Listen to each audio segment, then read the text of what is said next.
तो मुझे कोई उम्मीद नहीं। तुम्हें तानिया से शादी करनी है करो, नहीं करनी ना करो।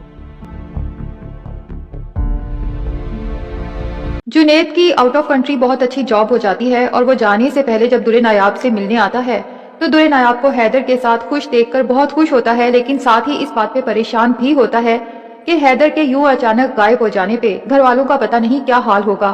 जावियार भाई तो हैदर से बेतहाशा मोहब्बत करते हैं, उन्हें तो एक पल भी चैन नहीं मिल रहा होगा।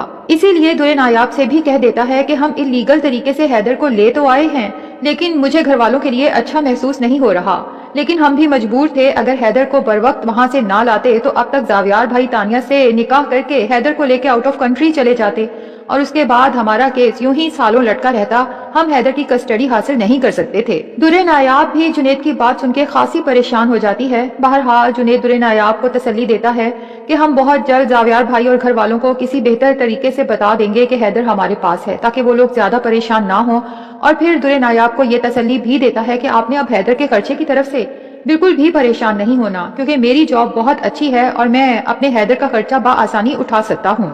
दुरे नायाब कहती है, जुनैद भाई आपको अब ये सब करने की जरूरत नहीं है, आपके तो पहले ही हम पे बहुत एहसानात हैं और जॉब तो मेरी भी लग गई है, तो मैं अपने बेटे हैदर का खर्चा उठा लूंगी। जिसपे जुनैद खफा होते हुए कहता है कि भाभी आप तो बहुत गैरों वाली बातें कर रही हैं, हैदर जावियार भाई का बेटा है, इस लिहाज से मेरा उस पर सबसे ज्यादा हक है और मैं इस बारे में अब मजीद कुछ नहीं सुनूंगा। जिसपे दुरे नायाब मुस्कुरा देती है कि जैसे आपकी मर्जी।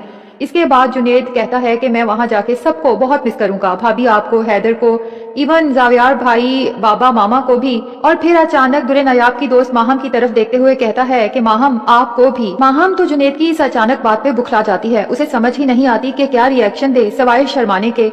और दुरे नायाब सोच में पड़ जाती है कि ये ख्याल मेरे दिमाग में क्यों नहीं आया कि माहम और जुनैद दोनों ही एक नेचर के इंसान हैं, दोनों ही बहुत अच्छे हैं। अगर इन दोनों की शादी हो जाए तो दोनों की जिंदगी बहुत अच्छी गुजर सकती है। दिल ही दिल में माहम और जुनैद को ढेरों ढेर दुआएं देती है। इसके बाद जुनैद तो वहाँ से रुखसत हो जाता है, जबकि जुनैद की कई बात दुरे नायाब के दिमाग में घूमती रहती है कि जावियार भाई हैदर की वजह से बहुत परेशान होंगे। अब जावियार ने दुरे नायाब को जितनी भी तकलीफ दी हो, लेकिन दुरे नायाब जावियार से बेतहाशा मोहब्बत करती है और उसे ये भी अंदाजा है कि जावियार जो कुछ भी कर रहे हैं वो सब तानिया के बहकावे में आके कर रहे हैं, वरना जावियार भी मुझसे बहुत मोहब्बत करते हैं।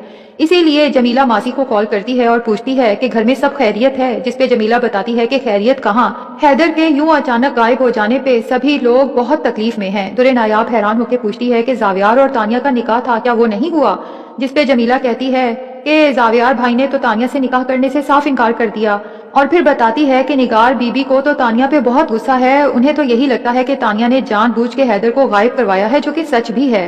तो निगार बीबी ने जावियार साहब से कहा कि अगर तुम तानिया से शादी करना चाहते हो तो तुम्हारी अपनी मर्जी है, लेकिन हम लोग अब तुम्हें इस शादी के लिए फोर्स नहीं करेंगे। और साथ ही ये भी कह दिया है कि अगर अब हैदर मिल जाता है तो हम खुद उसे दुरे नायाब के हवाले कर देंगे।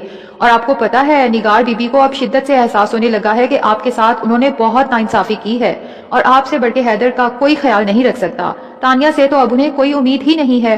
दुरे नायाब जब जमीला की ये सब बातें सुनती है तो बहुत ज्यादा मुतमईन हो जाती है कि शायद उसकी दुआओं की कबूलियत की घड़ी आ गई है, घर वालों के दिल उसकी तरफ से साफ होने लगे हैं। तो दुरे नायाब पूछती है कि जमीला फिर जावियार ने क्या फैसला किया, क्या वो तानिया से शादी करेंगे या नहीं? जमीला कहती है कि मैं आपको बता तो रही हूँ, जावियार साहब ने कहा है कि मैं तो तानिया से शादी ही हैदर के लिए करना चाहता था कि तानिया की सूरत में हैदर को माँ की ममता मिल जाएगी, लेकिन हैदर की गुमशुदगी के बाद जावियार साहब ने अपना फैसला सुना दिया है कि मुझे तानिया में कोई दिलचस्पी नहीं है, मैं बाकी की जिंदगी तन्हा गुजारना चाहता हूँ, बस एक दफा मुझे मेरा हैदर मिल जाए।